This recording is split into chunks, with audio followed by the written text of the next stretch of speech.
સુરતમાં ઉત્તરાયણનું પર્વ એટલે ઊંધિયાનું પર્વ। સુરતી લાલા ઉત્સવ પ્રિય હોય છે। કોઈ પણ તહેવાર હોય તેઓ રંગે ચંગે તેને ઉજવે છે। વાત ઉત્તરાયણની આવે ત્યારે તેઓ 2 દિવસ સુધી પતંગ પર્વની મોજ માણે છે।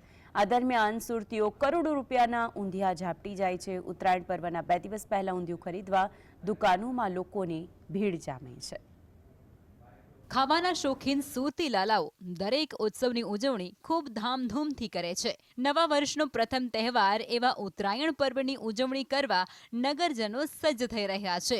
મંદી અને મોંઘવારી વચ્ચે પણ સુરતી લાલાઓ ઉત્તરાયણ પર્વની ધામધૂમથી ઉજવણી કરશે। મંગળવાર અને બુધવાર એમ 2 દિવસ આકાશમાં પતંગો વચ્ચે યુદ્ધ જામશે અને તેમાં પણ ઉત્તરાયણ પર્વ પર ઊંધિયું ખાવાની મજા જ કંઈક અલગ હોય છે।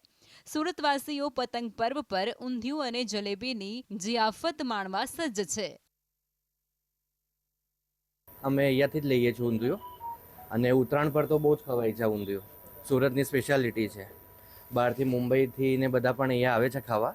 ઉત્તરાયણ વખતે બધાને બહુ મજા આવે છે ઊંધિયું ખાવાની। અને ઊંધિયું ખાલી આખા ભારતમાં કે વિદેશમાં ખાલી સુરતમાં જ મળી રહ્યું છે ઊંધિયું। અને ઊંધિયું બનાવવાની રીત પણ અલગ છે। બધી જ સામગ્રી આવે છે એમાં। સુરતી પાપડી નખાય છે જે ખાલી સુરતમાં જ મળે છે। સુરતમાં ઊંધિયાની કિંમત 500 રૂપિયા કિલો પર પહોંચી છે। તેમ છતાં પણ સ્વાદના શોખીન સુરતી લાલાઓ આ વર્ષે હજારો કિલો ઊંધિયું હોંશે હોંશે ઝાપટી જશે। ઊંધિયામાં વાપરવામાં આવતા તમામ શાકભાજી શિયાળામાં લાભદાયક માનવામાં આવે છે અને જેથી લોકો પરિવાર સાથે ઊંધિયાની મજા માણવા દુકાનોમાં લાઈનો લગાવતા હોય છે। ઉત્તરાયણના 2 દિવસ પહેલા જ ઊંધિયું ખરીદવા માટે પડાપડી શરૂ થઈ ગઈ છે, ત્યારે અત્યારથી જ દુકાનોમાં ભારે ભીડ જામી રહી છે। ભાવમાં વધારો થયો છે તો દરેક વસ્તુના ભાવ વધે છે તેમ એનો પણ વધવાના જ છે, તો સવાલ જ નથી। વસ્તુ ક્વોલિટી જોવાની હોય છે, એનો ટેસ્ટ જોવાનો હોય છે। નહીં તો આ 300 રૂપિયામાં મળે છે ઊંધિયું। નવસારી બજાર દુકાન છે, મારા ઘરની નજીક છે, હું ત્યાં નથી લેવા, અહીંયા લેવા આવ્યો।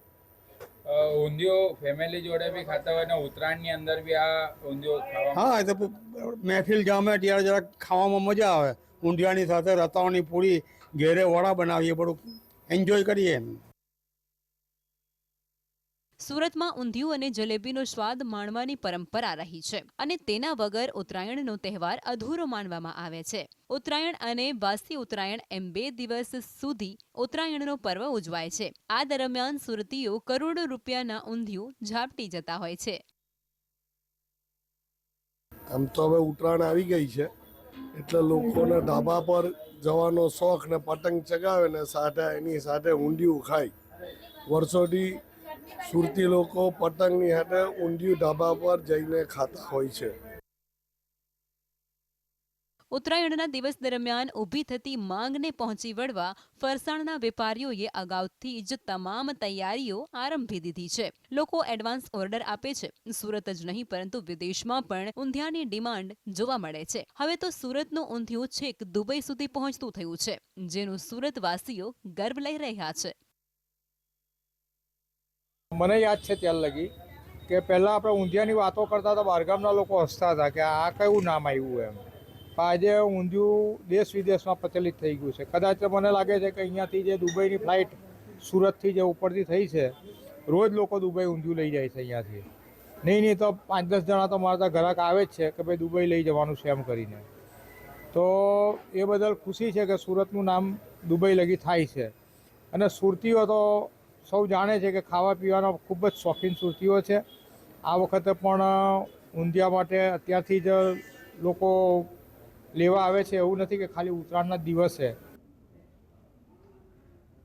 સુરતીઓનું માનવું છે કે ભાવમાં વધારો થયા છતાં પણ તેઓ મનગમતું ઊંધિયું ખાવા માટે ક્યારેય ભાવ જોતા નથી, એટલે જ સુરતમાં ઉત્તરાયણનું પર્વ ઊંધિયાનું પર્વ બની જાય છે।